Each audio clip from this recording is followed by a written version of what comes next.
I was at work when my phone rang and my hand froze before I answered. "Is this Adam's father?" the woman asked.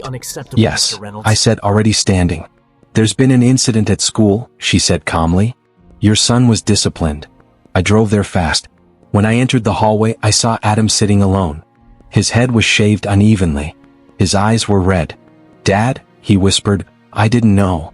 "What happened?" I asked, keeping my voice steady. "They said my hair broke the rule," he said. They laughed. I walked into the classroom. "I'm Adam's father," I said. Mr. Reynolds barely looked up. "Rules teach boys respect." "You shaved my child's head," I said. "He'll remember the lesson," he replied. My chest tightened, but I stayed quiet. I knelt beside Adam. "Did it hurt?" I asked. "No," he said. "But everyone saw." I held his hand. In that moment, something inside me cracked. I didn't shout. I didn't threaten. I looked at my son and promised myself one thing. I would never let this world turn his pain into shame. As I stood there, I knew this call was only the beginning of a fight I could not avoid anymore. At home, Adam stood in front of the mirror and turned away. "Did I do something bad?" he asked. "No," I said fast. "You didn't." He nodded but didn't believe me. Sarah cried in the kitchen. "You should call the school," she said. "You should yell," my brother said on the phone. "They can't do this," everyone said. I stayed quiet. Not because I was weak, but because I was thinking. I kept seeing Mr. Reynolds smiling. I kept hearing students laugh.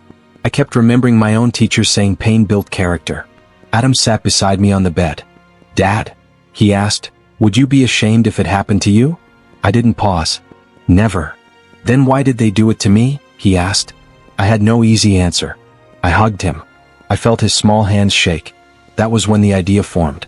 Not shouting. Not threats. Something simple. Something clear. Something that would make adults feel the same silence my son was forced to carry home that day. I watched his reflection fade, and I knew my silence would soon speak louder than any argument at school. That morning, I walked Adam through the school gates myself. Parents stared. Kids whispered. Teachers looked away. Mr. Reynolds stood near the door like he owned the place. I stopped the principal. "Mrs. Carter, may I speak during assembly?" I asked. She frowned. "For what reason?" "For my son," I said. She hesitated, then nodded. I stood on the stage. My heart was loud, but my hands were calm. I searched the crowd and found Adam. He looked small. He looked afraid. I pulled a small electric trimmer from my pocket. The room gasped. "Yesterday," I said, "my son was shaved to teach him respect." Murmurs spread. "So today," I continued, "I will learn that lesson with him." I turned the trimmer on. The sound filled the hall. Hair fell. No one laughed. No one spoke. When I finished, I said, "If shame builds character, then I stand with my son." I stepped down. Adam ran to me. He hugged me tight. His hands stopped shaking. Behind us, Mr. Reynolds didn't speak. He didn't smile. For the first time, he didn't look powerful at all. I felt the crowd watching me, and I knew this moment would follow my son and me forever, changing how they would treat him afterward. That video spread faster than I expected. My phone wouldn't stop ringing. "You're brave," one parent said. "You went too far," another messaged. The principal called me back to her office. "Please sit," she said, nervous. "Where is Mr. Reynolds?" I asked. "He's not here," she replied. This isn't the first complaint. I felt anger and relief mix inside me. Adam sat beside me, quiet.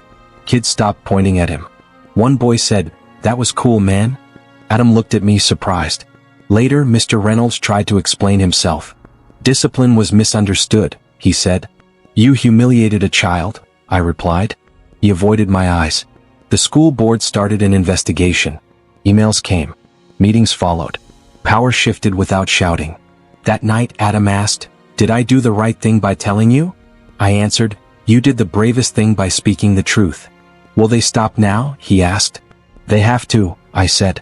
He smiled, small but real. For the first time since that day, his shoulders relaxed. I realized something then. Authority only survives when people stay silent. Once light touches it, cracks appear. And those cracks never fully close again. I promised myself to keep standing beside him. 1 week later, Mr. Reynolds asked to meet me alone. He looked smaller, tired, hollow. "I never meant to hurt your son," he said.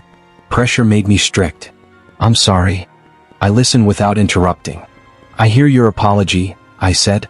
But apology doesn't erase memory. You didn't just shave hair, I continued. You shaved trust. He looked down. I thought discipline fixed boys, he whispered. It broke my child, I replied. The school suspended him. Parents demanded changes. Rules were rewritten. Adam began therapy sessions paid by the district. Dad, I can sleep again, he told me. Talk as much as you want, I said. I struggled too. Part of me wanted forgiveness. Another part remembered Adam crying in my arms. I learned justice isn't cruelty. It's stopping harm before it repeats. Weeks later the call came. Mr. Reynolds was fired. Not because I demanded blood. Not because of revenge. Because truth stayed louder than excuses. Adam asked, "Is it over now?" "It is for us," I said.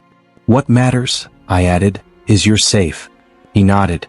I finally breathed, knowing regret weighs heavier than shame when consequences arrive. I promised myself I would protect his dignity every single day. Weeks passed and Adam's hair slowly grew back. "So it's coming in," he said, touching his head. "It looks good," I told him. He smiled, a real one this time. One night he touched my shaved head and said, "I wasn't alone, was I?" "No," I said. "Never." "That matters," he whispered. The school sent emails. "We're changing discipline rules," one said. Parents started talking, listening, asking questions. Adam joined the debate club. "I get to speak," he told me. "You always could," I said. I watched him stand taller. I heard him laugh again. "Dad," he said one evening, "I'm not scared now." I swallowed hard. "I'm proud of you," I replied. I learned something too. Being a father isn't control. It's presence. Standing still when your child feels small. Even when people laugh first. The house grew quieter. But it didn't hurt anymore. The silence felt calm. It felt earned. I sat beside my son, not fixing anything, just staying. And in that quiet, healing finally found us both. I promised myself to remember this moment, to choose patience over anger, and to protect his voice long after the noise fades away forever from our lives again someday. On the last day of school, Adam asked me to walk him in again. "Will you?" he said. "Always," I replied. People smiled this time. Some nodded. Some looked away. No whispers followed us. At the door he stopped. "Dad," he said, "I'm not scared anymore." I crouched down. "You never had to be," I said. "But you were," he answered. "And you stayed," I replied. We stood there a moment. That was my victory. Not a teacher falling. Not a crowd watching. My son standing tall. On the steps, a parent said, "You taught us something." I shook my head. "My son did," I said. I learned dignity doesn't come from authority. It comes from empathy. Sometimes the strongest message doesn't shout. It acts. At home, Adam looked at the mirror. "I look like me," he said. "You always did," I answered. When I look at myself now, hair or no hair, I see a man who chose his child over comfort. "I'd do it again," I told him. He smiled. "Every time?" he asked. "Every single time," I said. I held his hand, breathed deep, and walked forward, knowing our quiet courage would outlast every noise forever together.